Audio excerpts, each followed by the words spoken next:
merusak barang teman, memukul teman, mendorong teman.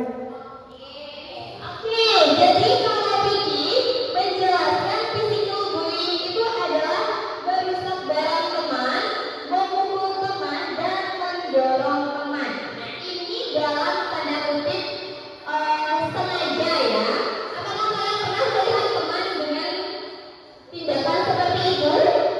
Jadi itu sudah termasuk bullying, oke?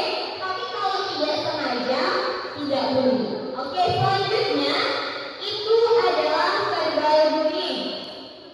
Oke, untuk verbal bullying akan dijelaskan oleh Kenan ya.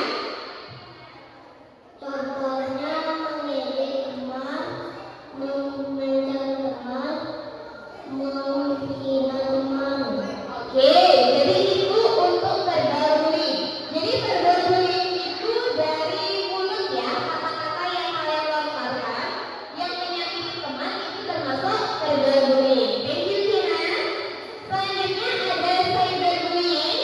Itu akan dijelaskan oleh Dimas.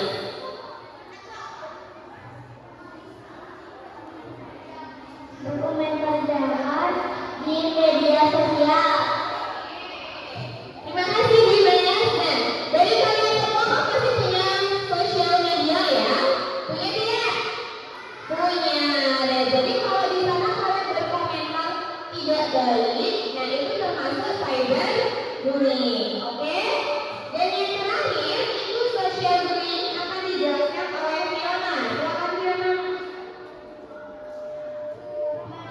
Fitnah teman dan menjauhi teman. Oke, jadi untuk social bullying itu adalah antara kalian dengan lingkungan kalian ya. Jika kalian misalnya menghina teman, menjauhi teman dengan sengaja, itu termasuk social bullying. Jadi itu tindakan-tindakan bullying.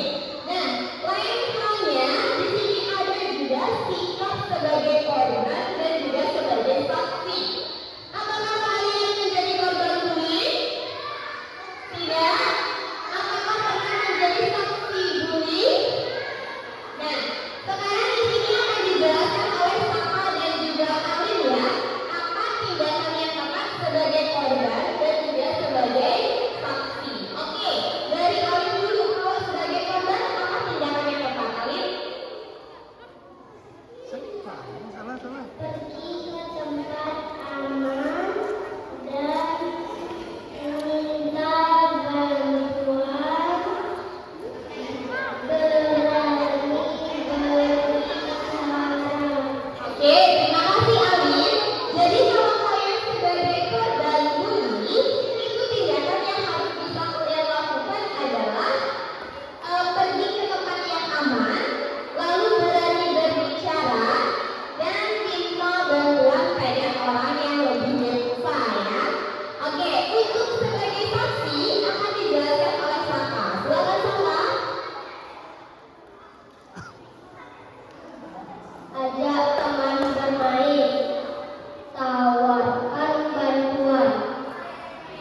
Kasih Saka. Jadi sebagai saksi bully yang bisa kalian lakukan adalah memberi bantuan pada teman kalian ya. Jadi diajak bermain atau tawarkan bantuan untuk melaporkan ke orang dewasa. Oke? Jadi itu tentang tindakan